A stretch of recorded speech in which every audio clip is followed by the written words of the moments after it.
鋪位仲平過住宅，會唔會呢？大家好啊，線上工商鋪最近同唔少朋友探討各自物業嘅價值咧，聽得最多嘅就係哇，我間鋪要平到咁先買到啊，咁樣平過住宅。而事實上係咧，其實而家鋪位平過住宅咧都好正常嘅，成交冇大規模公布出嚟，好多人未發現啊。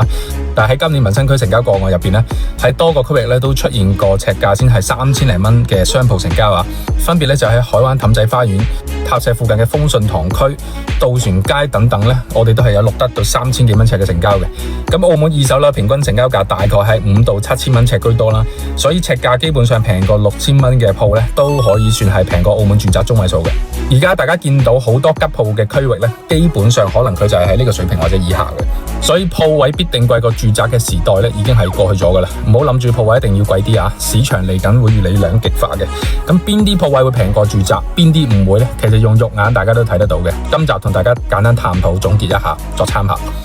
咁首先係 A 類啦。A 類咧就係旅遊區嘅一線同二線鋪啊，咁佢嘅價值同埋租金咧基本係企穩咗嘅，每年有4000萬遊客撐場，就一定冇平過住宅嘅機會㗎。咁呢樣相信唔使點樣解釋，大家都會知啊。咁亦都係因為呢個原因咧，所以而家好多投資者都偏向查詢嘅係旅遊區。咁 B 類係優質啲嘅民生區啊，高密度社區鋪位啦，附近樓宇密度比較高啦，以私樓為主，20年內樓齡係主打。樓齡唔算大嘅情況下咧，區內嘅居民咧冇出現流失，仲可能有機會其他區會搬翻啲人過嚟呢個區啊。例如花城區啦、豪商圈啦、東方明珠區等等，都係比較經典嘅高密度但係樓齡唔算太高嘅區域。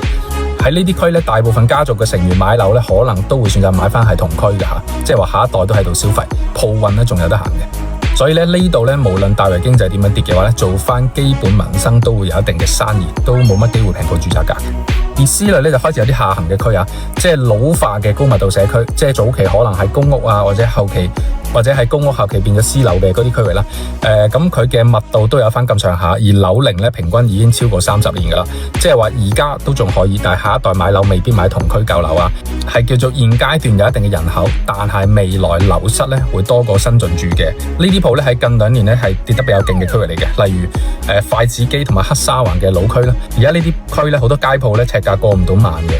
而市場上錄得嘅成交大概今年係6000幾蚊到1萬頭一尺左右啦。如果鋪嘅面積大少少，鋪源差少少咧，就有機會平過住宅中位數噶啦。好，而第4類咧比較高危嘅一類咧，就係同區嘅平均樓齡去到40年以上，兼且佢係以矮嘅樓啊，譬如唐樓為主咧，佢唔係一個高密度嘅區啦。咁去到呢啲樓齡咁大嘅區咧，其實本地居民流失咧就比較誇張嘅。咁呢度費事講咩街咩區啦，反正大家咧平時用肉眼分辨到，就係喺極舊區入邊咧有少部分街道咧仲係成行成市嘅，但係大部分鋪位咧都係可能吉咗半條街嘅。咁只要符合2個點咧，就係佢極舊區同埋鋪位咧，每逢2間都吉到1間嘅鋪咧，咁呢一啲鋪嘅尺價就唔使問我都唔使問阿貴，一定平過住宅，係幾千蚊貨仔嘅啫。好啦，咁啊民生區特別舊區啊，都幾水深火熱嘅，價錢同租金跌得咁勁咧，對一啲想擴張嘅商戶嚟講咧，就都可能係一個機會。嚟緊民生區嘅七仔啊同 OK 便利店咧，都有條件開大間啲添，因為租金平咗好多啊嘛。